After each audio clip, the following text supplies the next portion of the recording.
ఆయన యందు మనసుండడం అలవాటైపోయిన వాడెవరో ఆయనను ఈశ్వరుణ్ణి చేరకుండా ఆపగలిగినది లేదు. అందుకే దాని విషయంలో ఒక విచిత్రమైనటువంటి మాట చెప్తుంటారు.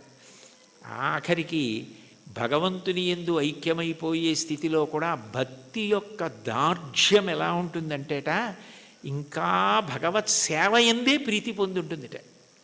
అయ్యో చూడండి, దానికి నేను మీకు ఒక ఉదాహరణ చెప్పాలంటే, నాకు కూతురుంది, కొడుకున్నాడు. నా కూతుర్ని నేను ఎంతో ప్రేమగా పెంచి పెద్ద చేశాను, చదివించాను. దానికి పెళ్లి సంబంధం నేనే చూశాను. యోగ్యమైన వరుడు, మంచి కుటుంబం అని దానికి పెళ్లి చెయ్యాలని అబ్బో చాలా కష్టపడ్డాను.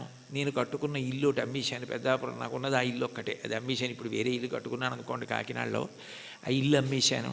ఆ డబ్బు పెట్టి ఎంతో బాగా పెళ్లి చెయ్యాలని ఎంతో తాపత్రయపడి దానికి నిజంగా అంత బాగా పెళ్లి చేసి కన్యాదానం చేసేసి ఇంటికొచ్చి బావురుమని ఇచ్చాను పూజామందిరంలో. అయ్యో నా కూతురు వెళ్ళిపోతోంది అత్తారింటికని.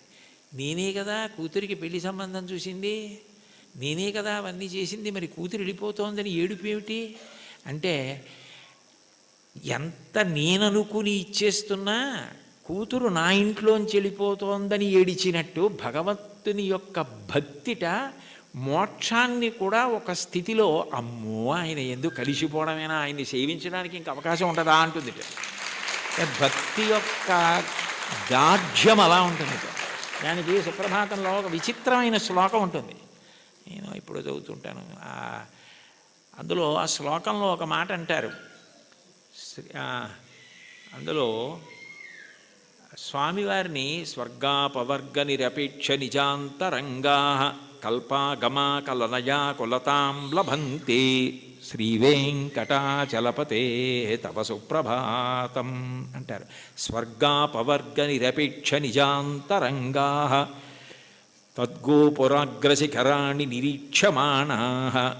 స్వర్గము అపవర్గము, ఉత్తమలోక ప్రాప్తి, మోక్షము ఏమిస్తున్నా కూడాట వెళ్ళిపోతూ వెళ్ళిపోతూ ఆనందనిలయ విమానం చూసి అవన్నీ మా కొద్ది ఇక్కడ ఉంటామంటారట. అంటే భక్తి యొక్క తాత్పర్యం అలా ఉంటుంది. ఆ మనసు భజించి సేవించడానికి అలవాటు పడిపోయిన వాడు పతనం అయ్యేటట్టుగా చూడగలిగినది లోకంలో ఉంటుందా? వాడికి ఆకాశం అడ్డం కాదు, పాతాళం అడ్డం కాదు. పైకి వెళ్ళేవాడికి పాతాళం అడ్డం ఏమిటి? ఎవరికైనా పైకి ఎడుతుంటే ఆకాశం అడ్డం అవ్వాలి, ఇంకోటి అడ్డం అవ్వాలి. పాతాళం అడ్డం ఎలా అవుతుందంటే, కింద పడితే పాతాళం అడ్డం అవుతుంది. బాగా కింద పడిపోదాం అనుకున్నానండి, నాకు పాతాళ లోకం అడ్డొచ్చింది అనాలి. ఈశ్వరుణ్ణి చేరాలనుకున్నవాడు పైకి ఎడతాడు కానీ కిందకి ఎడతాడా? అంటే ఒకవేళ ఓ తప్పు చేసి కిందకి వెళ్ళిపోయినా ఈశ్వరుడు వాడిని ఏం బాధ పెట్టడు. వాడిని మళ్ళీ పైకెత్తే పూచి ఆయనే తీసుకుని పైకెత్తుతాడు. అందుకని పాతాళం అవడం అవదు, కింద పడ్డా కూడా వాడికి అంత కింద పడ్డా అంత పైకి ఎక్కుతాడు. దానికి ఉందా అంటే ఉంది. ఉదాహరణ బలిచక్రవర్తే ఉన్నాడు. అంత ఇంద్రుణ్ణి గెలుద్దామనుకున్నవాడు గెలవలేక గురువుగారిని శుక్రాచార్యుల వారిని పట్టుకుని విశ్వజిత్ యాగం చేసి అగ్నిహోత్రంలోంచి బంగారు రథం, గుర్రాలు, గొప్ప గొడుగు, అక్షయబాణ తూణీరాలు, ధనస్సు అన్నీ పొంది ఇంద్రుణ్ణి ఓడించి అంత గొప్పవాడైతే ఇంద్రుడు బృహస్పతి దగ్గరికి వెళ్ళాడు. ఆయన గురువుగారు శుక్రాచార్యుల వారిని ఆశ్రయించాడు. నేను మా గురువుగారు మీ దగ్గరికి వచ్చాను, నేను ఎలా ఓడించాలి బలిచక్రవర్తిని అడిగాడు. నేనా శుక్రుడా వదిలేయి, గురువుల అనుగ్రహం పొందిన వాణ్ణి పాడు చెయ్యగలిగిన వాడు ఉండడు. బలమునవానికి వృద్ధి వచ్చే గురువుగారి మాటల వల్ల వృద్ధిలోకి వచ్చాడు. వారి పాటింపకిక మీద వాడి చెడును. ఒకనాడు గురువుగారి మాట వినడవు, అప్పుడు పాడైపోతాడు. అప్పటి వరకు నువ్వు ఎదురు చూడంతే. గురువుగారి మాట వినకుండా ఎప్పుడు ఉంటాడో అప్పటి వరకు ఎదురు చూస్తూ ఉండన్నాడు. గురువుగారి మాట వినకుండా చేయగలిగిన వాడెవరు? ఆ తెలివితేటలు ఒక్క విష్ణువే. అందుకే ఆయన వామనమూర్తిగా వచ్చాడు. వచ్చి 3 అడుగులు చాలన్నాడు. 3 అడుగులు ఏమిట్రా బాబు, నేను మహారాజుని, నువ్వు ఏమైనా అడుగు, గొడుగు, ఆఖరికి నీకు నేను ఏవైనా పెద్ద పెద్దవి ఇస్తాను తప్ప ఇది ఎక్కడి ప్రారంధం, నువ్వేమో 3 అడుగుల నేల ఇమ్మంటా ఏమిటి, 3 అడుగుల నేల అడక్కు, ఇంకేమైనా అడుగని పాపం ఎన్ని అడిగాడు. వరచేలములో, మాడలో, ఫలములో, వన్యంబులో, గోవులో, హరులో, రత్నములో, రథములో, విభృష్ణాన్నమో, కన్యలో, కరులో, కాంచనమో, నికేతనములో, భూములో, ధరణీఖండమో కాక ఏమడిగేదో ధాత్రి సురేంద్రోత్తమ, ఏం కావాలో అడుగన్నాడు. అబ్బెబ్బే ఒంటివాడ నాకు 1-2 మేరయిమ్ము సొమ్ము మేరయొల్ల కోర్కె తీర బ్రహ్మ కూకటి ముట్టెద దానకుతుక సాంద్ర దానవేంద్ర, నేను ఒంటివాణ్ణి, నాకు 1-2 3 అడుగులు ఇయ్యి అన్నాడు. 2 అడుగులతో భూమి ఆకాశాలు కొలిచి 1 అడుగు బలిచక్రవర్తి తల మీద పెడతాడు. 1-2 అన్నాడు, 3 అడుగులు అనలేదు. ఇమ్మన్నాడు. ఇస్తానన్నాడు. ఇస్తానంటే శుక్రాచార్యులు వారు పరిగెత్తుకొచ్చారు. ఒరే నాయన, వచ్చినవాడు విష్ణువురా, ఇవ్వకు పాడైపోతామన్నారు. విష్ణువు అయితే మాత్రం నాకు పట్టిన గొప్పతనం ఎవరికి పట్టింది? ఆదిన్ శ్రీసతి కొప్పుపై తనువుపై అంశోత్తరీయంబుపై పాదాబ్జంబులపై కపోలతటిపై పాలిండ్లపై నూత్న మర్యాదంచెందు కరంబు క్రిందగుట ఆపైనా కరంబుంట మేల్ కాదే రజ్యము గిజ్యమున్ సతతమే కాయంబు నా పాయమే. అందరికీ అన్ని ఇచ్చే లక్ష్మీపతి, లక్ష్మీదేవి ఒంటి మీద చెయ్యేస్తే ఆవిడ అబ్బాని పొంగిపోయేటటువంటి చెయ్యి కింద అవడమా, పైన నేను చెయ్యి పెట్టి ఇవ్వడమా? ఇది చాలు, పోతే పోని అన్నాడు. గురువుగారి మాట తిరస్కరించాడు. పోయింది రాజ్యం అంతా. 3వ అడుగు ఎక్కన పెట్టనన్నాడు. నా సునృతంబుగా నినుడువదు నా జిహ్వ బొంకజాల నాకు బొంకు లేదు, నీ తృతీయ పదము నిజము నా శిరమున నెలబు చేసి పెట్టు ఈశ్వరా అన్నాడు. నేను అబద్ధం అన్నాయా? 3వ అడుగు ఇక్కడ పెట్టేయి అన్నాడు. పాతాళానికి తొక్కేశాడు. అంటే పడిపోయాడా? ఏదైనా పోగొట్టుకున్నాడు, కానీ మాట తప్పకుండా భక్తితో అలాగే నిలబడ్డాడు. ఆ భక్తికి ఆయన ఏం చేశాడు? తాత్కాలికంగా నువ్వు అలా ఉంటావు, కానీ సావర్ణి మనువు వేళకు దేవేంద్రుండకు నితడు దేవతలకు దుర్భాసితమకు నాచోటికి రావింతును అందు మీద రక్షింతు దయన్. నేను సావర్ణి మనువు వేళకి ఇతన్ని నేను దేవేంద్రుణ్ణి చేస్తాను, అప్పుడు ఎవరు ఇతన్ని ఏం చేయరు. ఇతను పాతాళంలో ఉన్నా నా సుదర్శన చక్రం కాపాడుతుంది, రోగాలుండవు, ఇతన్ని ఎవ్వరూ ధిక్కరించడానికి వీల్లేదు. ఇతను దేవేంద్ర పదవి అయిపోయిన తర్వాత చూడ్డానికి కూడా వీలు కాని వైకుంఠానికి తన్ని పిలిపించి నా యందు ఐక్యం చేసుకుంటానని వరం ఇచ్చాడు. పాతాళానికి పోతే మాత్రం ఏమైనా అడ్డమైందా? మళ్ళీ ఎగిరి ఎంత దూరం వెళ్ళాడు, ఏ స్థాయికి వెళ్ళాడు? భగవంతుని యందు భక్తి నిలబడినది నిజమైతే నిన్ను అడ్డగలిగినది లేదు. అటువంటి వాడికి కైలాసమే కనపడినా, బ్రహ్మలోకమే కనపడినా, త్రోవలో వెళ్ళిపోతున్నప్పుడు ఒక వ్యక్తి దాహం తీర్చుకోవడానికి ఆగి ఒక్కసారి చలివేంద్రంలో నీళ్లు తాగి వెళ్ళిపోయినట్టు ఆగి చూసి వెళ్ళిపోయే లోకాలే తప్ప, అబ్బాయి ఇవి బాగున్నాయని వాడు ఆగిపోడు. అవే బ్రహ్మలోకం. కైలాసాదులు కూడా ఆయనకి త్రోవలోకి వచ్చినా, అమరావతి వచ్చినా, స్వర్గమే వచ్చినా ఆయన ఆగడం. ఎందుకంటే ఆయన దృష్టి అంతా ఎప్పుడూ భగవంతుని యందు రమిస్తూ ఉంటుంది, ఆయన ఎందే కలుస్తాడు. దానికి కావలసినది సద్గురు బోధ అంటారు. చెప్పకుండా చెప్పడం, అన్యాపదేశోపదేశము అని పైకి చెప్పకుండా చెప్పడం. నేర్చుకోవలసినది ఏమిటంటే ఎప్పుడూ భగవంతుణ్ణి స్మరించగలిగినటువంటి మనసుని నీలో నువ్వే పెంపొందించుకో. ఉద్ధరేణ ఆత్మనాత్మానం ఆత్మానవసాదయేత్ ఆత్మైవరాత్మనా బంధు ఆత్మైవ రిపురాత్మన. నిన్ను నువ్వు ఉద్ధరించుకోవాలి. నీకు ఆకలిస్తే నువ్వు అన్నం తినాలి, నీకు నిద్ర వస్తే నువ్వు నిద్రపోవాలి, నిన్ను నువ్వు ఉద్ధరించుకోవాలి. నీకు నువ్వే మిత్రుడు, నీకు నువ్వే శత్రువు. నీ మనసు లౌకిక విషయముల యందు మాత్రమే అనురక్తమైతే నిన్ను బాగు చేయగలిగిన వాడు ఎవ్వరూ ఉండడు. నీ మనసు భగవంతుని యందు రమించడం అలవాటైతే నిన్ను ఎవ్వరూ ఉద్ధరించక్కర్లేదు. అది నీ అంత నువ్వుగా ఆ భక్తికి ముహూర్తాలు ఉండవు. వచ్చే ఏకాదశి నుంచి భక్తిగా ఉంటానండి అంటే అదేమైనా శంకుస్థాపన, గృహప్రవేశమా? భక్తిగా ఉండడం అన్నది మనసులో భగవంతుని యొక్క చింతన చేత వస్తుంది. ఎంతటి మహోపకారి అన్న భావన అది కలిగితే ఆయన ఆరాధన యందు లౌల్యము కలుగుతుంది. ఎప్పుడెప్పుడు ఆరాధిస్తానా, ఎప్పుడు కాళ్ళు కడుగుతానా, ఎప్పుడు అర్ఘ్యం ఇస్తానా, ఎప్పుడు ఆచమనీయం ఇస్తానా అని మనసు కొట్టుకుపోతుంది. అర్చాలౌల్యా సంతతం చంద్రమౌళే పౌనఃపుణ్యం విష్ణునాంనాంచ పాఠ ఏకం చాసౌ బోధతే దేవతానాం అంటారు మహాస్వామి వారి గురించి. అటువంటి స్థితి కలుగుతుంది. కాబట్టి అటువంటి వాడికి ప్రతిబంధకమేది, ఆపగలిగినది ఇది, అది నేర్చుకో అని చెప్పడం అన్యాపదేశం, ఉపదేశం. అంత గొప్ప కీర్తన. పరమ భాగవతోత్తములై భగవంతుడిని చేసిన స్తుతి పాఠాలలో కూడా ఇటువంటివి పద్యాలు, శ్లోకాలు కనపడుతూ ఉంటాయి. ఈ కీర్తనకి సంబంధించినంత వరకు ఎదురుగుండా ఉన్నటువంటి వెంకటేశ్వరుణ్ణి, తిరుమలలో విరాజమానుడైన వెంకటేశ్వర స్వామి వారి ఎదుట నిలబడి, అది కేవలం ప్రతిమ అన్న భావన కాకుండా ఆయన వెంకటేశ్వరుడే, ఆయన సాక్షాత్తు శ్రీమన్నారాయణుడే అన్న భావనతో అన్నమాచార్యుల వారు మాట్లాడుతున్నటువంటి కీర్తన. అంటే యద్భావం తద్భవతి. అసలు ముందు మనం ఆరాధన చేసే మూర్తి అది విగ్రహం కాదు, అది పరమాత్మ అన్న భావన మనకుంటే పరమాత్మగానే ప్రతిస్పందిస్తాడు. వెంకటేశ్వరుణ్ణి దర్శించినటువంటి అన్నమాచార్యుల వారు ఆయన సాక్షాత్ శ్రీ మహావిష్ణువే అన్న ఉద్దేశ్యంతో ఆయనతో మాట్లాడుతున్న కీర్తన. అందుకే నేను నువ్వు నన్ను చూచి నువ్వు అన్న మాటలతో ఆయనతో మాట్లాడుతున్న సంబోధనతో ప్రారంభమైంది. అందులో అంటారు, నన్ను చూచి హరి నువ్వు నవ్వకుండేవా. నన్ను చూసి నువ్వు నవ్వకుండా ఉండలేవు, నాకు అర్థమైంది. అయితే నవ్వడం అనేటటువంటి మాటలో పరిహాసం చేయడం ఒక ఎత్తు. అంటే నువ్వు చేసేది తప్పు, నువ్వు చేసేది సరైన పని కాదు, అయోగ్యమైనది, అనౌచిత్యమైనది అన్నప్పుడు పరిహాసాస్పదంగా ఆయన నవ్వడం వేరు. వెంకటేశ్వరుడి నవ్వు శుచిస్మిత. రామాయణంలో అంటారే, తృణమంతరత కృత్వా ప్రత్యువాచ శుచిస్మిత అంటారు. ఒక కన్నతల్లి పసిబిడ్డడి యొక్క అమాయకత్వానికి ఎంత శుద్ధమైన నవ్వు నవ్వుతుందో, ఎంత పవిత్రమైన నవ్వు నవ్వుతుందో, భగవంతుని యొక్క నవ్వు అంత పవిత్రంగా ఉంటుంది మనం చేసే అమాయకపు పనులు చూసి.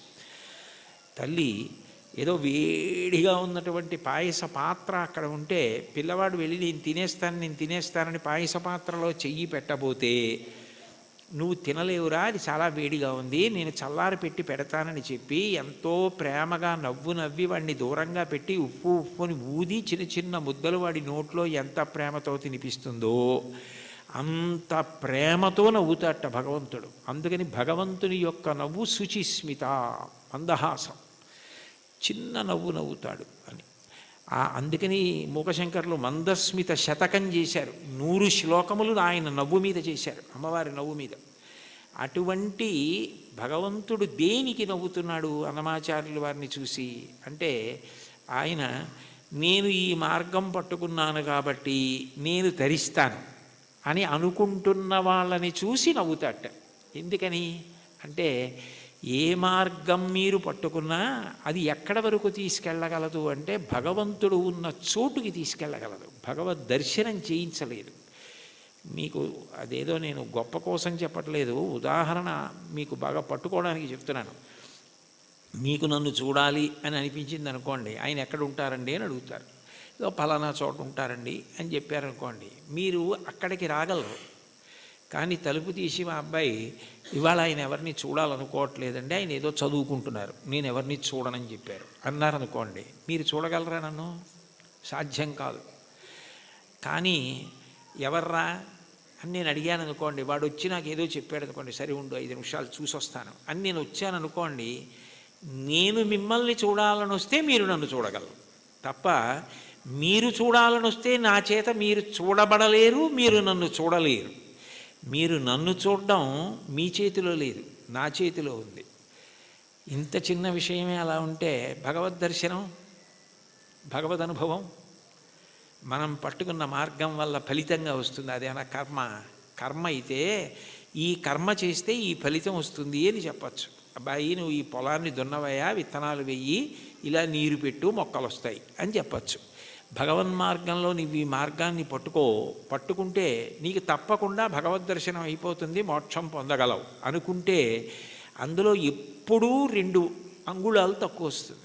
నేను చేస్తున్నాను కర్తృత్వం, దాని చేత ఈ ఫలితం వస్తుంది ఒక ఆశ. ఈ 2 మనసులో ఉండి పాటించిన ఏ పద్ధతి కూడా భగవంతుణ్ణి పూర్తిగా చేరనివ్వదు. అదే భాగవతంలో ఉలూకల బంధనం. యశోద ఎంత ప్రయత్నించి కృష్ణుడి బొజ్జ కట్టేద్దామని తజ్జనని లోగిటంగల రజ్జు పరంపరల తేవంగా ఆ బొజ్జ తిరిగి రాదయ్యే జగజ్జాలములున్న బొజ్జ కట్టందరమే. ఇన్ని తాళ్ళొచ్చి ముళ్ళేసి చుట్టూ తిప్పినా 2 అంగుళాలు తక్కువ వస్తూనే ఉంది. ఏమిటి 2 అంగుళాలే తక్కువ వస్తుంది, ఇన్ని తాళ్ళు ముడేసి పొట్ట చుట్టూ తిప్పినా పొట్టకి తక్కువ అవ్వకూడదు కదా, ఎన్ని తాళ్ళు కలిపి ముడేసినా 2 అంగుళాలే తక్కువ అన్న ఆలోచన ఆవిడికి రాలేదు. ఆవిడ మరిచిపోయింది. ఆవిడ ఇందులో నిమగ్నమైపోయిందంటే ఆయన కడదాం అనుకుంది అంతే. అప్పుడు ఆయన కట్టబడ్డాడు. మీరు జాగ్రత్తగా తెలుసుకోవాలి, ఆవిడ కట్టలేదు. అందుకే వడల చెమటలగయ నొత్తరీయముజార తురుముకున్న విరులు జారిరాల కట్టరాని తనను కట్టెదనని చింత కట్టుకున్న తల్లి కరుణ చూచి. చిక్కడు సిరికౌగిటిలో చిక్కడు సనకాది యోగి చిత్తాబ్జములన్ చిక్కడు శృతిలతి కావలి చిక్కెనతడు లీల తల్లి చేతన్ రోలన్. ఆయన వేదమంత్రాలకి దొరకడు, ఆయన లక్ష్మీదేవి కౌగిటికి దొరకడు, ఆయన సనకసనందనాథుల మనస్సులో ఎందు దొరకడు. కానీ ఆయన దొరికిపోయాడు యశోదకి. ఎందుకు దొరికిపోయాడు అంటే ఆమె ఎందుకు చేస్తోందన్నది ఆమె మరిచిపోయి ఆయన ఆయనని కట్టడం అన్న దాంట్లో 2 అంగుళాలు తక్కువ వచ్చాయన్నది ఆవిడ మరిచిపోయినప్పుడు కట్టబడ్డాడు. నేను ఇది చేస్తున్నాను, ఈ మార్గం పట్టుకున్నాను, దీనివలన ఇది కలుగుతుందని నువ్వు మరిచిపోయి ఆనందంతో అది చేసినప్పుడు ఆయన నీ చేత బంధింపబడతాడు. అదే మహాభారతంలో సహదేవుడు కట్టడం, అదే భాగవతంలో యశోద కట్టడం. అది లేనప్పుడు నేను ఒకటి పట్టుకుని ఇదిగో ఇది చేసుకొచ్చేస్తున్నాను కాబట్టి నీ దగ్గరికి వచ్చేస్తున్నాను, నువ్వు నాకు వశపడిపోతావంటే నేను గొప్ప ఆయన గొప్ప. అప్పుడు దానికి ఒక పాఠ్య ప్రణాళిక ఉంది, ఇలా చేసేస్తే ఆయన దొరికిపోతాడని. అలా ఎక్కడుంది స్వామి, అలా ఉందా అని చెప్పడానికి మనసుకు గోచరమా మాటలకు గోచరమా? మనసుకి నువ్వు దొరికిపోతావా? ఎలా దొరికిపోతావు? పటకార అంటారు లోకంలో. పటకార అంటే కింద మరుగుపాల గిన్నె ఉంటుంది, పైన నా చేత్తో పట్టుకుంటే పటకార ఏం చేస్తుంది? మరుగుపాల గిన్నెని పట్టుకుంటుంది. నేను గట్టిగా పట్టుకుని పక్కన దింపేస్తాను మరుగుపాల గిన్నెని. ఆ మరుగుపాల గిన్నెని పట్టుకున్న పటకార నేనే పట్టుకుంటున్నాను మరుగుపాలని అనుకుంది అనుకోండి, నేను పైన పట్టుకోవడం మానేశాను అనుకోండి, పట్టుకోగలదా? నేను పట్టుకుంటుంది కాబట్టి దాని పేరు పటకారని పేరు. ఈశ్వరుడి యొక్క చైతన్యము పడితే మనసు పనిచేస్తుంది. అసలు ఈశ్వర చైతన్యం పడకుండా మనసు ఎలా పనిచేస్తుంది? సంకల్ప వికల్పములు ఎక్కడి నుంచి వస్తాయి? నానాఛిద్రఘటోదర స్థిత మహాదీప ప్రభాభాస్వరం జ్ఞానం యస్యతు చక్షురాదికరణ ద్వారా బహిస్పందతే జానామీతి తమైవ భాంతమనుభాచ్యే తత్సమస్తం జగత్ తస్మై శ్రీ గురుమూర్తయే నమ ఇదం శ్రీ దక్షిణామూర్తయే అంటారు దక్షిణామూర్తి అష్టకంలో. మనసు మాత్రం ఆయన ప్రభావం, వాక్కు ఆయన ఇచ్చినది. నేను ఇప్పుడు దీనికి ఇలా వ్యాఖ్యానం చేయాలంటే నేను ఎన్ని రోజులు చదువుకురాను దాన్ని? ఇక్కడ ఉన్న సమయాన్ని బట్టి ఏదో చెప్పాలంతే. నాకేదో భావన వచ్చిందనుకోండి, ఆ భావన నాలో కదిలినప్పుడు మూలాధార చక్రం దగ్గర నుంచి పైకొచ్చిన గాలి బ్రహ్మరంధ్రం దగ్గరికి వెడితే నువ్వు అట్లా నిర్గమించకూడదు, సమయం రాలేదని వెనక్కి తోసేస్తే నోటిలోకి వచ్చి నిలబడిన వాయువుని నాలుక కదిలి నొక్కితే సొట్టలు పడి గాలి అక్షరములై నా నోట్లోంచి బయటకు వస్తున్నప్పుడు అక్షరములు పదములై పదములు వాక్యములై నా భావనని పట్టుకుని ఆకాశగతమై వచ్చి మీ చెవులలోంచి లోపలికి వెడితే నా భావాలు మీ భావాలు అవుతున్నాయి. సభాభ్య సభాపతిభ్యశ్చ భో నమో నమో. అది చేస్తున్నవాడెవరు? నేను మాట్లాడుతున్నానంటే అర్థం ఎక్కడుంది దానికి? ఇది నేను వెళ్ళిపోయిన తర్వాత నేనే చెప్పాను వ్యాఖ్యానం అంటే ఇది అది చెప్పింది, నేను చెప్పింది అది చెప్పింది. ఇది నాకు మైకు, నేను ఆయనకి మైకు. లోపల నుండి ఆయన చెప్తే నేను మైకు తప్ప నేను చెప్పడం ఏంటి? అది తెలిసిన వాళ్ళు నేనన్న మాట అనలేదు. పలికెడిది భాగవతమట, పలికించు విభుండు రామభద్రుండట. నే పలికిన భవహరమవునట, పలికెద వీరుండుగాధ పలుకగనేలా. నా స్వాతంత్రం ఎందుకు? ఆయన ఏది పలికిస్తే అది పలుకుతాడు తప్ప నేనన్నది ఏం లేదన్నారు పోతన గారు. ఏమిటి అంత భాగవతాన్ని ఆంధ్రీకరించిన మహానుభావుడు. కాబట్టి దీనికి ఇది మార్గం అన్నది ఎక్కడుంది అసలు? ఈ మాటల చేత ఆయన వశపడిపోతాడు. నేను ఇన్ని ప్రవచనాలు చేశాను కాబట్టి నేను ఖచ్చితంగా భగవంతుణ్ణి చేరిపోతాను అని ఎట్లా చెప్తావు? ఆయన అనుగ్రహం నీ చేత మాట్లాడించింది. నీవు మాట్లాడడంలో నిన్ను నువ్వు మరిచిపోతే మాట్లాడడం నీ నిప్పి మరిచిపోవడానికి నీ బాధ మరిచిపోవడానికి కూడా కారణమైపోతాయి. నిజంగా నీకేదో నొప్పిగా ఉంది, అయినా మాట్లాడడంలో నువ్వు ఆ నొప్పి మరిచిపోతున్నావు అంటే అన్నీ మరిచిపోవడానికి నీకున్నది సాధనం అయిపోతాయి. అప్పుడు ఈశ్వరుడు వశపడతాడు. తప్ప ఇది నాకు మార్గము, దీనికి ఇది ప్రయోజనము అని అనుకున్నంతకాలం నువ్వు వశపడతావా స్వామి? అంత అమాయకుడివా? అది సాధ్యమా? అంటే ఆ మైమరుపు రావాలి. అందుకే మీరు చూడండి, తన్మయుడైపోయాడండి అంటారు. తన్మయుడైపోయాడండి అన్న మాటకు అర్థం ఏమిటి? తత్ యందు మయమైపోయాడు. ఏమంటే మరి దొంగ మీ జేబులోంచి డబ్బులు తీసేస్తుంటే మీకు తెలియలేదా అన్నారనుకోండి, ఆ శోభారాజు గారు కీర్తన పాడుతున్నారండి, దాంట్లో తన్మయం అయిపోయానంటాడు. అంటే మనసంతా ఆవిడ కీర్తన యందు మగ్నం అయిపోయింది. దొంగ జేబులో చేయి పెట్టడం కానీ డబ్బులు తీయడం కానీ తెలియలేదు. చర్మానికి స్పర్శ ఉండదా? ఉంది. కానీ ఎందుకు తెలుసుకోలేకపోయింది? అంటే మనసు పాట యందు తన్మయం అయిపోయింది. అలా నువ్వు ఏది చేస్తున్నావో దాని ద్వారా నువ్వు తన్మయం అయిపోతే అప్పుడు ఈశ్వరుడు వశపడతాడు. తప్ప ఇది నేను ఇంత బాగా చేస్తున్నానని నువ్వు నీకు పొగుడుకోవడం అలవాటైపోతే, ఇది నేనే చేస్తున్నాను అనుకుంటే నువ్వు బాగా చేసుకుంటున్నావు కదరా, చేసుకో అంటాడు. అది తన్మయానికి కారణమై, అందుకే చిట్ట చివరికి ఏదైనా ఎక్కడికి వెళ్ళాలి అంటే మౌనమునందు పర్యవసించాలి. చిట్ట చివరికి సంగీతము నాదమునందు, శబ్దం ఎక్కడ పుడుతోందో అక్కడ లయమైపోతుంది. నాదతను మనిషం శంకరం అంటారు త్యాగరాజస్వామి. అందుకే ఆ నాదము శంకర శరీరము, దాని యందు లయం అవ్వాలి. ఇక్కడ ఉన్నారు కదా మంజు భార్గవి గారు, శంకరాభరణంలో ఆయన ఏదో ఉరిమి ఉరుములు మెరిసే మెరుపుల చిరుచిరు నవ్వులు కాబోలు, సరిసరి నటనలు కాబోలు అని పరవశాన శిరసూగంగా ధరకు జారెన శివగంగ నాగానలహరి నువ్వు మునుగంగా అని పరవశించిన పరమశివుడు తల కిందకి జింపి చూస్తేట గంగ కింద పడి ఈయన తడిసిపోయేట. ఈయన గానలహరిలో ఆయన మురిగిపోయేట. అప్పుడు ఒక్క క్షణం ఆగిపోయాడు అనుకోండి, అప్పుడు నాదోపాసన చేసిన వాడను నీవాడను నేనైతే, అది నాదమునందు ఉపాసన.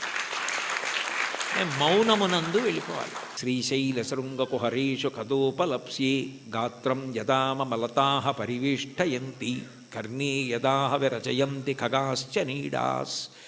అప్పుడు వీడు కదలడు అని నమ్మకం వచ్చి తీగలు చుట్టుకుంటాయి. వీడు కదలడు అని నమ్మకం వచ్చి పక్షి చెవుల్లో పుల్లలు పెట్టి గూడు పెడుతుంది. వీడు కదలడు అని నమ్మి పక్షులు వాసం చేసి గుడ్లు పెట్టి పొదిగి అరుస్తాయి. అయినా కదలడు. ఎందుకనంటే తన్మయుడై ఉన్నాడు. అది సమాధి స్థితి. ఆ స్థితికి వెళ్ళినవాడు అనుభవిస్తున్నాడు ఈశ్వరుణ్ణి. వాడు జీవన్ముక్తుడవుతున్నాడు. వాడి శరీరము పడిపోయినప్పుడు విదేహమోక్షాన్ని పొందాడు. శరీరం పోయింది, ఇంకా అంతటా పరివ్యాత్మమైన ఆత్మ అయ్యాడు. ఆ తన్మయావస్థ పొందడానికి ఇది సోపానము కావాలి తప్ప, ఇది నాకున్న ప్రజ్ఞాని నాకు నేను 10 మాటలు మిడిసిపడడానికి కారణమైనంత కాలము ఈశ్వర నిన్ను చేరడానికి ఎట్లా హేతు అవుతుంది? నువ్వు నవ్వవా నన్ను చూసి? అయ్యపిచ్చాడా అని అమాయకుడైన బిడ్డను చూసి తల్లి నవ్వినట్టు నవ్వుతాడు. అయితే ఏ తల్లి నవ్విందో ఆ తల్లే పాయసం పడితే, నవ్విన పరమాత్మ ఏం చేస్తాడు? తద్దోషాన్ని దిద్దుతాడు. ఇది నీ ఎందు పోవడానికి నేను దిద్దుతానంటాడు. అందుకని గురు రూపంలో ఆయనే వచ్చి దీన్ని నువ్వు ఇట్లా వాడుకో, ఇది నీకు దీనికి కారణం కావాలి అని ఆ తన్మయావస్థని కల్పిస్తాడు. అది భగవంతుణ్ణి చేరడానికి కారణమవుతుంది. అందుకని చరణాల్లో అంటున్నారు, ఇది ఈశ్వరుడు ఉన్న చోటని నేను ఎట్లా తెలుసుకోగలను? అంతటా ఉన్నాడు ఇందుగలడందులేడని సందేహములతో చక్రి సర్వోపగతుండెందెందు వెదకి చూచిన అందందే కలడు దానవగ్రణి వింటే.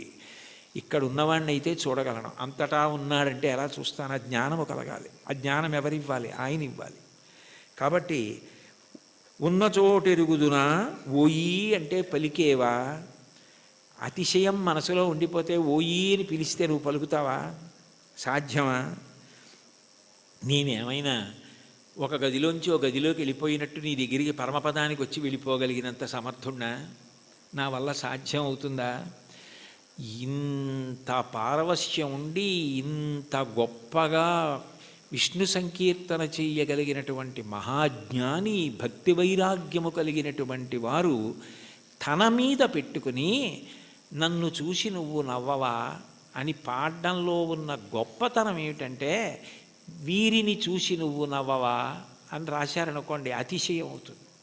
అందుకని నిజానికి ఆ హేయ గుణములు లేకపోయినా తన యందు ఆరోపించుకోవడం పరమ భక్తికి తార్కాణం. అది భక్తి యొక్క చరమస్థితి. భక్తిలో ఏమవుతుందంటే ఆ అపార వినయం వస్తుంది. నేనెంతటి వాణ్ణి, నా యందు ఏది ఉన్నది ఈశ్వర విభూతి తప్ప, యద్యద్విభూతి మత్సత్వం శ్రీమదుర్జితమేవ వా తత్తదేవావగచ్చస్తం మమ తేజోంశ సంభవం. నా యందు ఏ తేజస్సున్నా అది ఈశ్వరుడి అనుగ్రహం. ఆయన తేజస్సు తప్ప నాది కాదు. ఆయన ఉపసంహారం చేస్తే ఎంతసేపు, ఆయన అనుగ్రహించాడు కాబట్టి నడుస్తోంది అన్న వినయం ఎక్కడుంటుందో అక్కడ అనుగ్రహం ఉంటుంది. అందుకే మీరు చూడండి, మహాత్ములైన వారెవ్వరూ ఈ వినయం తప్పరు. అంతటి మహానుభావుడు శంకరాచార్యులు వారు పశుమాం సర్వజ్ఞ ప్రథిత కృపయా పాలయ విభో అన్నారు. నేను పశువుని, నువ్వు పశుపతివి అన్నారు. అవినయమపనయ విష్ణోహో అన్నారు షట్పదీ స్తోత్రంలో. నాకు అవినయాన్ని తీసి వినయాన్ని కటాక్షించు స్వామి అన్నారు. భాగవతోత్తముల యొక్క గొప్ప గుణం ఏమిటంటే ఎప్పుడు వారు ఇది నాది అన్న భావన పొందరు. వారికి అన్నింటికన్నా చదవడానికి భయమైంది ఏమైనా ఉంటే ఏంటంటే సన్మానపత్రం. ఎందుకంటే అది చదువుకుంటే నేను ఇంత వాణ్ణని ఏమైనా అభిప్రాయాలు ఏర్పడిపోతాయేమో అని భయపడి కనపడకుండా దాచేది ఏదైనా ఉంటే సన్మానపత్రమే తప్ప, ఇది నా యందు ఉన్న విభూతి నా గొప్ప అని అనుకుంటే దూరం జరగడం అవలా. అది ఆయన నన్ను లాక్కోవడానికి కట్టుకున్న తాడు, ఆయన తాడు కట్టి నన్ను లాక్కుంటున్నాడు. అంటే రాగస్వరూప పాశాఢ్య, ఈ రాగము తీసి ఆవిడ భక్తిపాశం వేసి తన దగ్గరికి లాక్కుంటోంది. నాకే ఉంది, ఏమీ లేదు, నేనేం పెద్ద చదువుకోలేదు, మహావిద్వాంసుణ్ణి గాను, సమస్త శాస్త్రములు తెలిసున్నవాణ్ణి గాను, అయినా వీడెలా తరించాలి? అందుకని వీడికి ఏదో 4 మాటలు మాట్లాడడం అన్న లక్షణాన్ని ఇస్తే తగుదునమ్మా అని బయలుదేరుతాడు. ఏదో 1 గంటన్నర మాట్లాడతాడు. ఇది అడ్డు పెట్టి నా దగ్గరికి లాక్కుంటానని ఆయనే ఆ పాశం వేసి తన దగ్గరికి లాక్కుంటున్నాడు. ఇదంతా నాదే అంటే నేను మాట్లాడకపోతే ఈ మైక్ ఎంతో, ఆయన మాట్లాడకపోతే నేను అంతే. అది తెలుసుకుంటే చాలు. ఆ వినయాన్ని ప్రతిపాదించి ఈశ్వరుణ్ణి చేరడానికి మార్గములు కావు. ఏ మార్గము పట్టినా ఆ మార్గము ద్వారా నువ్వు కాదు కర్తృత్వంతో చేరేది. ప్రీతి పొంది ఈశ్వరుడు ఆక్కోవాలి, ప్రీతి పొంది ఈశ్వరుడు కలుపుకోవాలని గుర్తుపెట్టుకో, వినయాన్ని నిలబెట్టుకో. అది తాత్పర్యం కీర్తనకి. చాలు. ఏకశబ్ద సమ్యజ్ఞాత సృష్టప్రయుక్త స్వర్గే లోకే కామదుగ్భవతి. ఒక్క మాట అంటే మనని ఉద్దేశించి తనని తాను ఉద్దేశించుకుని అంటున్నట్టుగా ఇంకింతకన్నా ఏం కావాలి? హరినామ సౌఖ్యామృతము. అన్నిటికన్నా తేలిక మార్గం ఏమిటంటే భగవంతుని యొక్క నామాన్ని పలకడం. నామము ఏం చేస్తుంది అంటే నామిని తీసుకొస్తుంది. ఇప్పుడు నేను ఇక్కడ కూర్చుని అకస్మాత్తుగా మాట్లాడుతూ శోభారాజు గారు అన్నాను అనుకోండి, ఆవిడ నా వంక తిరుగుతారు. ఎందుకని? నామము నామిని ప్రతిస్పందించేటట్టు చేస్తుంది. భగవంతుని నామము ఒకటే ఉండాలి కదా. ఇప్పుడు నాకు కోటేశ్వరరావు అని పేరు అంతే, కానీ నాకు సహస్రనామాలు ఉండవు కదా. మరి ఈశ్వరుడికి ఎందుకు అన్ని నామాలు? అంటే నామములు బాలసారి చేసి పెట్టిన పేర్లు కావు, నామములు గౌణములు. నిర్గుణుడైన భగవంతుడు ఒక్కొక్క గుణాన్ని ఆవిష్కరించినప్పుడు ఒక్కొక్క నామము కింద మారుతుంది. ఉదాహరణకి స్థాణుహు అన్నాను అనుకోండి. స్థాణుహు అంటే సాధారణంగా మనం ఏమంటాం, కదలకుండా ఎవరైనా నించున్నారనుకోండి, నువ్వేమైనా స్థాణువా కదలవే అంటావు. భగవంతుడికి స్థాణువు అని పేరు ఎందుకు వచ్చిందంటే ఇంకా ఆయన అంతటా వ్యాప్తి చెంది ఉన్నాడు, ఇక ఆయన కదలడానికి చోటేది. అందుకని స్థాణుహు. ఒక్కొక్క గుణము వలన ఒక్కొక్క నామం వస్తుంది. మీరు ఏదో ఒక్క నామాన్ని ప్రీతితో పట్టుకున్నారనుకోండి, ఆ నామం పలకడం అలవాటు అయిపోయింది అనుకోండి, కష్టం రానివ్వండి, సుఖం రానివ్వండి, ఏమవనివ్వండి, ఆ నామం పలకడం అలవాటైతే కలియుగంలో దానికి ఒక సౌలభ్యం ఉంది. కలియుగంలో అన్నిటికన్నా తేలిక ఏమిటంటే భగవన్నామం పలకడం. భగవన్నామం పలకడానికి ఎవరు బాగా అలవాటు పడిపోతారో వాళ్ళు ఆ నామిని దగ్గరికి తెచ్చుకోగలుగుతారు. ఆయనే వాళ్ళకి సమీపానికి వస్తాడు. వచ్చి వాళ్ళు తరించడానికి కారణం ఆయనే చూపిస్తాడు. అందుకే కలవు నామ సంకీర్తన. కలియుగంలో భగవంతుని నామం పట్టుకోవడం కన్నా తేలిక మార్గము వేరొకటి లేదు. నాకు మంత్రం రాదు, తంత్రం రాదు, యజ్ఞం రాదు, యాగం రాదు, రాని వాటి గురించి విచారించకు. ఏదో ఒక నామం పలకగలవు కదా, శివ అనగలవు, రామ అనగలవు, ఆ నామం పట్టుకో చాలు. అది ఒక్కటి పట్టుకుంటే అది రెండు ప్రయోజనములు చేరుస్తుంది. ఒకటి, నువ్వు చేసిన పాపములు ఏవి నిన్ను ఈశ్వరుణ్ణి చేరకుండా ప్రతిబంధకంగా నిలబడతాయనుకుంటున్నావో వాటిని తీసేస్తుంది. రెండు, ఎవరిని నువ్వు చేరాలనుకుంటున్నావో వాణ్ణి నువ్వు ప్రయత్నపూర్వకంగా చేరడం కాదు, వాడొచ్చి నీ దగ్గర నిలబడి వాడు నిన్ను పొందేటట్టు చేస్తుంది. ఎంత తేలికైంది! నామస్మరణ ధన్యోపాయం నహిపశ్యామో భవతరణే. కలియుగంలో ఇంకా నామస్మరణ కన్నా భవతరణానికి, సంసార సముద్రమును దాటడానికి మార్గము లేదు. భాగవతంలో అంటారు, నామము ఎంత తేలిక అంటే బిడ్డ పేరు పెట్టి పిలిచిననైన విశ్రామ కేళినైన మిగుల గేలినైన పద్య గజ్జ గీత భావార్థములనైన కమలనయను తలుప కలుషహరము. మీరు బిడ్డకి పేరు పెట్టుకుని ఏ చక్రి అని పేరు పెట్టుకున్నారు, శౌరి అని పేరు పెట్టుకున్నారు, శౌరి శౌరి శౌరి శౌరి అని పేరు అదే పనిగా బిడ్డ పేరు పెట్టి పిలిచినా అది భగవంతుణ్ణి పిలిచినట్టే ఆయన లెక్కలోకి తీసుకుంటాడు. అందుకే కదా అజామీలుడు మోక్షాన్ని పొందాడు. కాబట్టి బిడ్డ పేరు పెట్టి పిలిచిననైన విశ్రామ కేళినైన, ఆడుకుంటూ భగవంతుడి పేర్లు కొన్ని అవతల వాళ్ళు పెట్టుకుని యువతల వాళ్ళు పెట్టుకుని ఆడుకుంటూ పిలుచుకున్నా సరే భగవంతుడు దాన్ని తన నామం ఉచ్చరించడం కానీ స్వీకరిస్తాడు. విశ్రామ కేళినైన పద్య గద్య గీత భావార్థములనైన, ఓ పద్యం ద్వారానో గీతం ద్వారానో అర్థం ద్వారానో మీరు హరినామం, భగవన్నామం, శివనామం, ఏదో భగవన్నామాన్ని పట్టుకున్నారనుకోండి, ఆ నామము చాలు తరింపజేసేస్తుంది. అది మిమ్మల్ని గట్టెక్కించేస్తుంది. అందుకే అంతకన్నా గొప్పది లేదు, అంతకన్నా మీకున్న ప్రతిబంధకాల్ని తీసేసేది లేదు.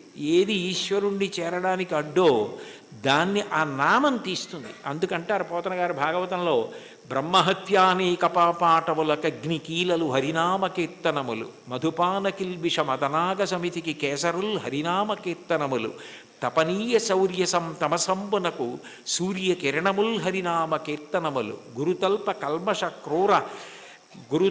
కల్మష క్రూర సర్పములకు గేకులు హరినామ కీర్తనములు, మహిత యోగోగ్ర నిత్య సమాధి విధుల అరలు బ్రహ్మానిసురలకు అందరాని భూరి నిర్వాణ సామ్రాజ్య భోగ భాగ్య ఖేళనంబులు హరినామ కీర్తనములు. భగవంతుణ్ణి నామాన్ని కీర్తిస్తే బ్రహ్మహత్యాపాతకం, బంగారం దొంగిలించడం, గురువుగారి భార్య పడుకున్న శయ్య మీద పడుకున్న మహాపాతకం, అట్లాగే మధుపానం, మద్యపానం చేసినటువంటి దోషం, ఇన్ని పాపములను హరినామము కాల్చేస్తోంది. కాల్చేసిన కారణము చేత నిత్యశుద్ధుడయ్యాడు. యజ్ఞం చెయ్యాలి, యాగం చేయాలి, పూజ చేయాలి, మంత్రం చేయాలి, జపం చేయాలి, ధ్యానం చేయాలంటే దానికి ఒక ప్రత్యేకమైనటువంటి స్థితి అవసరం. భగవన్నామం పలకడానికి మేము అక్కర్లేదు. కూలిన చోట, కొట్టబడి కుందిన చోట, మహాజ్వరాదులను ప్రీలిన చోట, సర్పముఖపీడలు పొందిన చోట, ఆర్తులై తూలిన చోట, విష్ణు భవదూరిని పేర్కొని రేని అక్కాలుని యాతనా వితతి పోనరు కానరు దుఃఖభావములు. కూలినప్పుడు, కింద పడ్డప్పుడు, పాము కనపడినప్పుడు, ఏదో తగిలి పడిపోయినప్పుడు, జ్వరం వచ్చినప్పుడు భగవన్నామం పలకడం అలవాటైనటువంటి వాడు భగవంతుణ్ణి పొందుతాడు. కలియుగంలో భగవన్నామం పలకడం కన్నా తేలికైన మార్గము వేరొకటి లేదు. నీకు హరినామ సంకీర్తనం కన్నా, ఆయన నామం పలకడం కన్నా ముక్తి పొందడానికి కానీ, ఇహమునందు సమస్త సౌఖ్యములను పొందడానికి కానీ వేరొక తేలికైన మార్గం ఉండదు. చూడండి, ఏదైనా ఇచ్చి చాలదా, ఇది సరిపోదా నీకు అంటారు. అంటే ఇంకింతకన్నా ఏం కావాలి? చాలదా? హరినామ సౌఖ్యామృతము, హరినామము అన్న సౌఖ్యామృతం అది. ఆ అమృతం, ఆ నామం పలికిన వాడు ఎవరున్నాడో ఇక వాడు సమస్తమును దాటిపోతాడు. అందుకే బ్రతికియున్నన్నాళ్ళు నీ భజన తప్పను కాని మరణకాలమునందు మరతునేమో, ఆ వేళ యమదూతల ఆగ్రహంబున వచ్చి ప్రాణముల్ పెకలించి పట్టునప్పుడు కప వాత పైత్యముల్ కప్పగా శ్రమచేత కంపముద్భవమంది కష్టపడుచు నారాయణాయంచుని నా జిహ్వతో నిన్ను పిలుతునో శ్రమచేత పిలువలేను, నాటికిపుడి నీ నామస్మరణ చేతు చివునిడవయ్య భూషణ వికాస శ్రీధర్మపుర నివాస దుష్ట సంహార నరసింహ దురిత దూర అంటారు. నామం పలికితే భగవంతుడు అంత ప్రీతి పొందుతాడు. కలియుగంలో నామం చెప్పడం ఇల్లు తుడుచుకోవడం లాంటిది. దుమ్ము పడ్డా పడకపోయినా 2 పూట్ల ఇల్లు ఎలా తుడుచుకుంటారో అట్లా రోజు కాసేపు భగవన్నామం చెప్పడం అలవాటైతే వాడు తరించడానికి అది మార్గం అవుతుంది. అందుకే కంచి కామకోటి పీఠాధిపత్యం వహించిన మహాపురుషులు అపర శివావతారులు నడిచే దేవుడని పేర్గాంచిన 68వ పీఠాధిపతులు శ్రీ శ్రీ శ్రీ చంద్రశేఖరేంద్ర సరస్వతి మహాస్వామి వారు పెద్ద పెద్ద సభలలో వేల జనం మేము డబ్బిస్తాం, పళ్ళిస్తాం, బట్టలు ఇస్తామంటే అవేమీ వద్దు, ఈ పేద సన్యాసి మీ నుంచి కోరుకున్నది మీరు ఇవ్వగలిగినది అడుగుతాడు, అందరూ ఇవ్వగలరు, ఇస్తారా అని అడిగేవారు. ఒక రోజులో 2 నిమిషాల సమయం నాకు ఇచ్చేయండి, ఆ సమయం మీది కాదు కాబట్టి ఆ 2 నిమిషాలు భగవన్నామని చెప్పండి చాలదేవారు. అంటే భగవన్నామం అంత గొప్పది. భగవన్నామం క్రమంగా జ్ఞానం వైపుకి తీసుకెడుతుంది. మీరు రోజు నామాలు చెప్పుకోవడం అలవాటు అయిందనుకోండి, లలితా సహస్రం రోజు చదువుతుంటే కొన్నాళ్ళు పోయాక ఎందుకు అమ్మవారి నామాల్లో రాగస్వరూప పాషాఢ్య క్రోధాకార అంకుశోజ్వల మనోరూపేక్షుకోదండ పంచతన్మాత్రసాయక ఏమిటి ఆ నామాలకు అర్థం అని తెలుసుకోవాలనిపిస్తుంది. ఆ నామాలకు అర్థం తెలిస్తే తత్వం తెలుస్తుంది, తత్వం తెలిస్తే పరవశం కలుగుతుంది, పరవశం కలిగితే మీరు మిగిలినది మర్చిపోతారు. అక్కడ ఈశ్వరుని యొక్క అనుగ్రహం.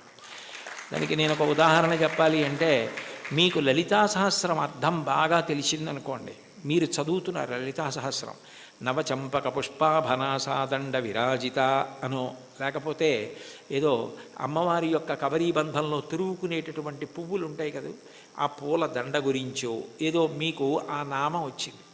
వచ్చేటప్పటికి చంపకాశోక పున్నాక సౌగంధిక లసత్కచ అని నామం వచ్చింది.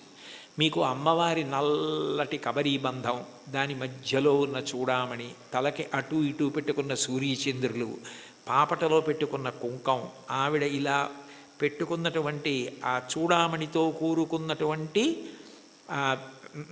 ఆభరణ విశేషం, అమ్మవారి కబరీబంధంలో పెట్టబడినటువంటి సింహాచల సంపంగి పూల దండ, అశోక పుష్పాల దండ, ఇవన్నీ కనపడి ఆ కబరీబంధం వంక మనసు నిలబడిందనుకోండి, మీకు తెలియకుండా మీరు ఏం చేస్తారంటే తర్వాత నామం చెప్పలేరు. చంపకాశోక పున్నాక సౌగంధిక లసత్కచ, చంపకాశోక పున్నాక సౌగంధిక లసత్కచ, చంపకాశోక పున్నాక సౌగంధిక లసత్కచ అంటుంటారంటే మీ మనసంతా కూడా అమ్మవారి కబరీబంధమునందు లయమైపోయింది. ఆ కొప్పు ముడిని చూస్తారు. అప్పుడు భార్య ఎవరో అటువైపు వచ్చి, ఏమిటి ఈయన ఇవ్వాలి లలితా సహస్రం ఇదే నామని చెప్తున్నారు, మరిచిపోయారా ఏమిటా అని, కురివిందమణిశ్రేణీ కనత్కోటి ఇరమండిత అందనుకోండి, పాడు చేసేసావేనా ధ్యానం అంటే.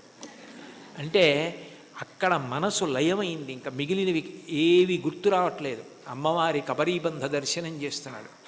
నామాల యొక్క అర్థం తెలిసిందనుకోండి, అదే భగవత్తత్వం. ఆ భగవత్తత్వం తెలిసిందనుకోండి పరవశం, పరవశమే మీ యొక్క ధ్యాన స్థితికి కారణం.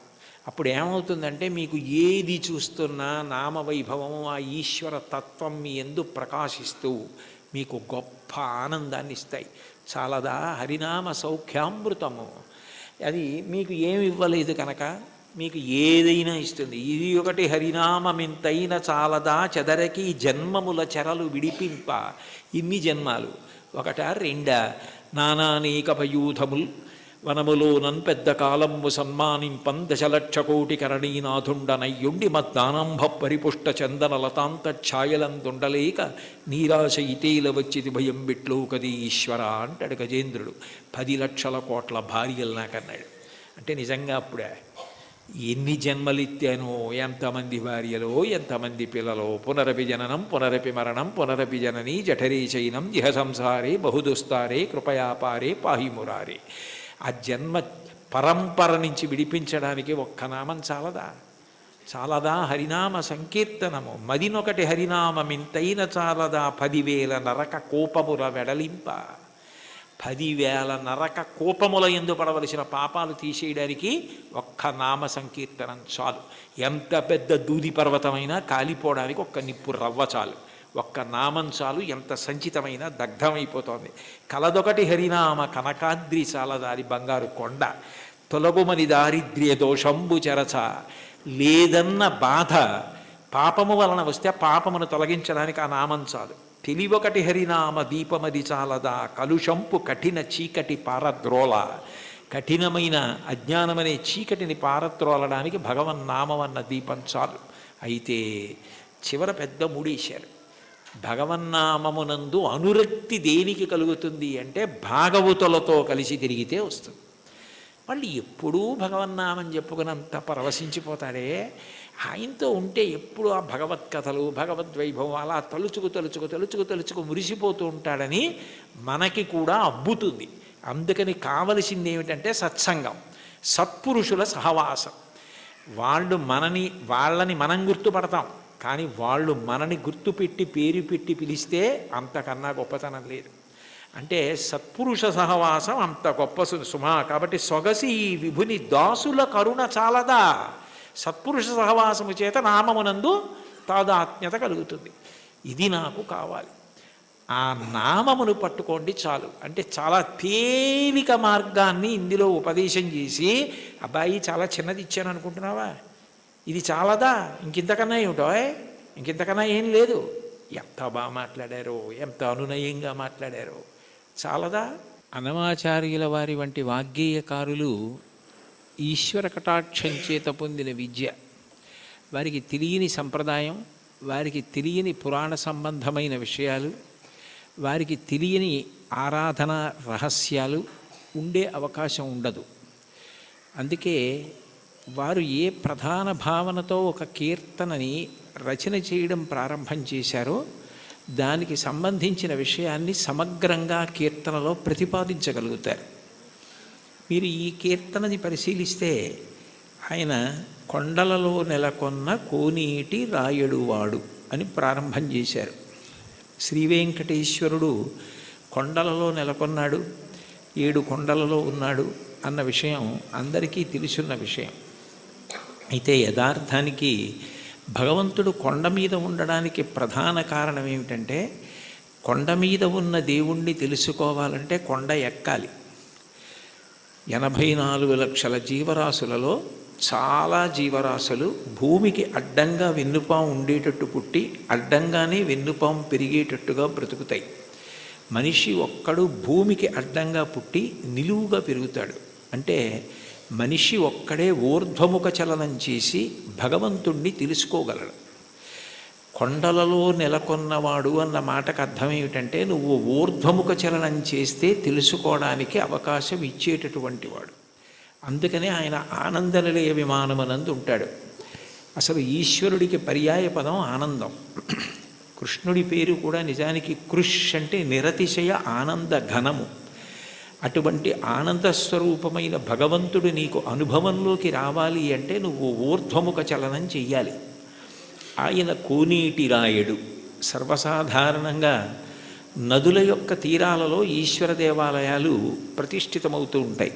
అక్కడ స్వయంభూగా వ్యక్తమవుతూ ఉంటాడు.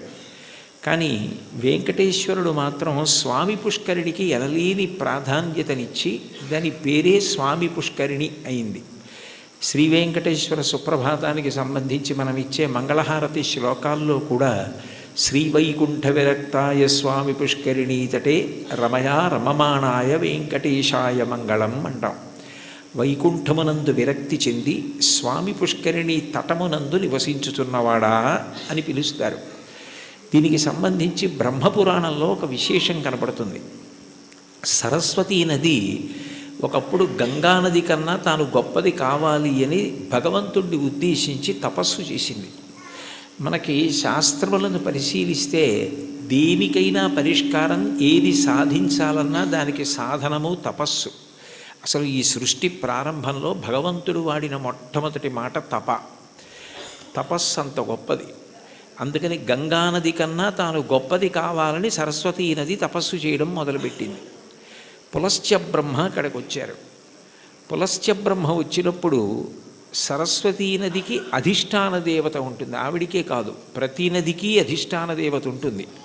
ఆ అధిష్టాన దేవత అనుగ్రహించినప్పుడు ఒక రూపంతో ప్రత్యక్షమై కనపడుతుంది. అందుకే భాగవతంలో పరీక్షిత్ ప్రాయోపవేశం చేసినప్పుడు అమ్మా అని పిలిచిన నరు పొమ్మ అని ముక్తికడకు బుత్తువట, కృపన్ లెమ్మా నీ రూపముతో రమ్మా నాకెదురంగ గంగ రమ్యతరంగా అంటాడు. కాశీఖండంలో శ్రీనాథుడు కూడా గంగ అధిష్టాన దేవత ప్రాణోత్క్రమణమవుతున్న వాళ్ళని వచ్చి ఎలా అనుగ్రహిస్తుందో చెప్తాడు. ప్రత్యక్షమై వచ్చి భాగీరథి గంగ మృదులహస్తము సాచి మీను నివురు అంటాడు. అటువంటి సరస్వతీ నదికి కూడా అధిష్టాన దేవత ఉంటుంది. ఆవిడ తపమాచరిస్తోంది గంగ కన్నా గొప్పది కావాలి అని. గంగానదికి ఒక ప్రాముఖ్యత ఉంది. ఆవిడ ఒక్కతే త్రిపథగ అంటే 3 లోకముల యందు ప్రవహిస్తుంది. ఆమె స్వర్గలోకంలో ప్రవహిస్తే మందాకిని, భూమి యందు ప్రవహిస్తే భాగీరథి, పాతాళమునందు ప్రవహిస్తే భోగవతి. 3 లోకముల యందు ప్రవహించేది త్రిమూర్తుల యొక్క స్పర్శ కలిగినది గంగానది ఒక్కటే. బ్రహ్మకమండలంలో ఆయన నిత్య వ్యాపారము చేసుకోవడానికి అంటే నిత్యకర్మ చేయడానికి ఉపయుక్తమవుతుంది. ఆదావాది పితామహస్య నియమ వ్యాపార పాత్రీ జలం అంటారు శంకరాచార్యులు వారు గంగాష్టకం చేస్తూ. ఆ తర్వాత బలిచక్రవర్తి వామనమూర్తికి 3 అడుగుల నేల దానం చేసినప్పుడు ఆ వామనమూర్తి భూమిని కొలిచి ఆకాశాన్నంతటినీ కొలిచేస్తూ పెరిగిపోయాడు. ఇంతంతై వటుడింతయై మరియు తానింతై అభోవీధిపై అంతైతో యదమండలగ్రమణ కల్లంతై ప్రభారాశిపై అంతై చంద్రునకంతయై ధ్రువినిపై అంతై మహర్వాటిపై అంతై సత్యపథోన్నతుండగుచు బ్రహ్మాండాంత సంవర్ధియ్యి అని. అలా పెరిగిపోతున్నప్పుడు ఆయన పాదం వస్తోంది. చూడండి మీ పాదం మా ఇంట్లో పెట్టండి అంటారు. మీ పాదం మా ఇంట్లో పెట్టండి అంటే వాళ్ళ ఇంట్లో కూర్చుని పాదం జాపి వాళ్ళ ఇంట్లో పెడతాడా? కాదు, మీ పాదం మా ఇంట్లో పెట్టండి అంటే మీరు మా ఇంటికి రెండని. విష్ణుపాదం వస్తోంది అంటే విష్ణు వస్తున్నారని. విష్ణువెవరు? బ్రహ్మగారికి తండ్రి. అందుకని బ్రహ్మగారు గబగబా సత్యలోకంలోంచి బయటికి వచ్చి మా నాన్నగారి పాదం బయటకు వస్తోంది, కొడుకుగా మా నాన్నగారు వస్తున్నప్పుడు ఆయన కాళ్ళు కడగడం నా కర్తవ్యం అని తన పుట్టిల్లిది పొమ్మటంచునజుడుం తన్నాభిపంకీరుహంబు నిరీక్షించి నటించి ఉన్నత పదంబున్ గాంచి తత్పాదశీచనముంచేస కమండలూదకములన్ చల్లించి తత్తోయముల్ వినువీధిన్ ప్రవహించే దేవనదిగా విశ్వాత్ము కీర్తి ప్రభన్ అంటారు. బ్రహ్మగారు విష్ణుపాదములు గడిగారు ఆ గంగాజలాలతో. తర్వాత భగీరథుడు తపస్సు చేస్తే గంగ పైనుంచి కింద పడుతున్నప్పుడు మధ్యలో పరమేశ్వరుడు దాన్ని పట్టాడు. భవాంగపతితంతోయం పవిత్రమితి పస్పృశు అంటారు రామాయణం బాలకాండలో. శివుడి యొక్క శరీరానికి అంతటికీ తగిలి గంగ ప్రవహించింది. 3 మూర్తుల యొక్క స్పర్శని పొందింది. జహ్ను మహర్షి తాగి బయటికి వదిలిపెట్టారు. తస్మాత్ జహ్నుసుతా గంగా ప్రోచ్యతే జాహ్నవీతి చ అంటారు వాల్మీకి మహర్షి రామాయణంలో. జహ్నువు తాగి శరీరంలోంచి బయటికి వదిలిపెట్టారు కాబట్టి జాహ్నవి అయింది. ఋషి తీసుకొచ్చారు కాబట్టి ఋషి స్పర్శని పొందింది, అంటే జహ్నువు శరీరంలోంచి వచ్చింది. భగీరథుడు రాజర్షి, రాజు తీసుకొచ్చాడు కాబట్టి ఒక ధర్మం కోసం తీసుకొచ్చాడు కాబట్టి అంత పవిత్రమూర్తి అయి సగరులను ఉద్ధరించింది. అంత గొప్పదైన గంగతో సరస్వతి పోటీ పడి తపస్సు చేసింది.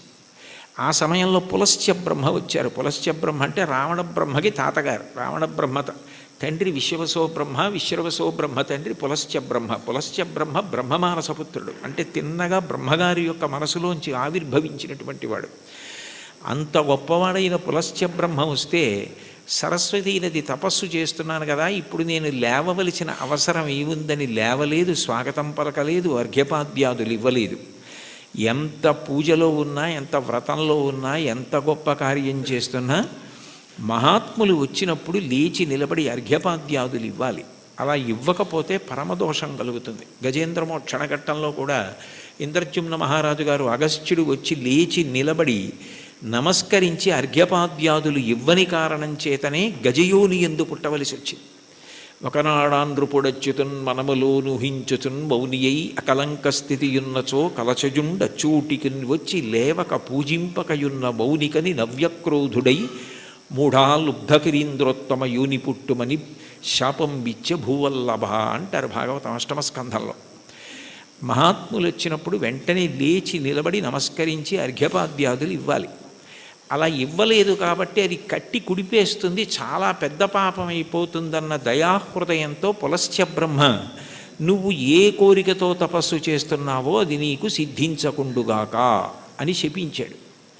ఆమె చాలా కిన్నురాలైంది. ఇంత గొప్ప కోరికతో నేను తపస్సు చేస్తున్నాను, ఈయన నా కోరిక తీరకూడదని శపించాడు అని బాధపడి ఈయన బ్రహ్మ యొక్క వంశంలో బ్రహ్మమానసపుత్రుడై వచ్చాడు.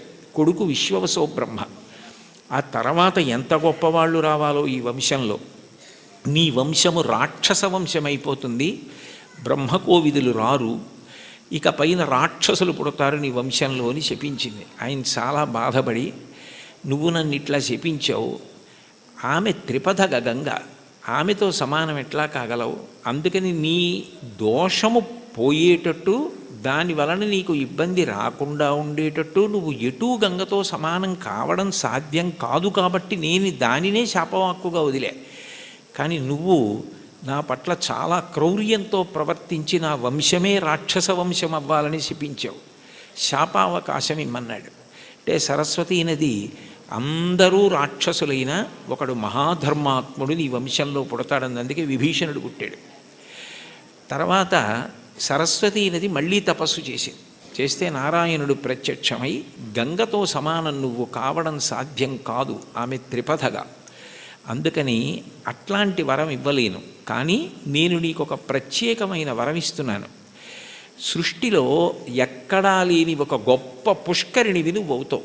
నీ యందు 300 కోట్ల తీర్థములు వచ్చి చేరుతాయి. తీర్థం అంటేనే ఋషుల యొక్క నియమాలు, తపఫలాలు అందులో నిక్షేపింపబడి ఉంటాయి. అటువంటి 300 కోట్ల తీర్థములు నీ యందు ప్రవేశిస్తాయి. కలియుగంలో నేను శ్రీవేంకటేశ్వరుడు అన్న పేరుతో అవతరించినప్పుడు నీ పుష్కరిణి సమీపంలో అవతరిస్తాను. అవతరించినప్పుడు ఎందరో వచ్చి నీ యందు స్నానం చేసి కృతార్థులవుతారు. పుష్కరిణిలలో నీకన్నా గొప్పది ఇక ఉండదు, నువ్వే గొప్పదానివి అవుతావు. నీకంత గొప్ప వరం ఇస్తున్నానని వరం ఇచ్చాడు. అందుకని సరస్వతీ నది పుష్కరిణిగా వచ్చింది. స్వామి పుష్కరిణిగా వస్తే శ్రీ వెంకటేశ్వరుడు, సాక్షాత్ శ్రీమన్నారాయణుడు వెంకటేశ్వరుడిగా అవతరించాడు. కొండలలో నెలకొన్న కోనేటి రాయడు వాడు అంటే ఎప్పుడో తానిచ్చిన వరాన్ని నిజం చేయడానికి సరస్వతీ నదిని పుష్కరిణి చేసి ఆ పుష్కరిణి ఒడ్డున వెలిసినటువంటి దయామూర్తి. అందుకే స్వామి పుష్కరిణి స్నానం సద్గురోహో పాదసేవనం ఏకాదశి వ్రతంచాపి త్రయం అత్యంత దుర్లభం అంటారు. స్వామి పుష్కరిణి స్నానం అంత గొప్పది.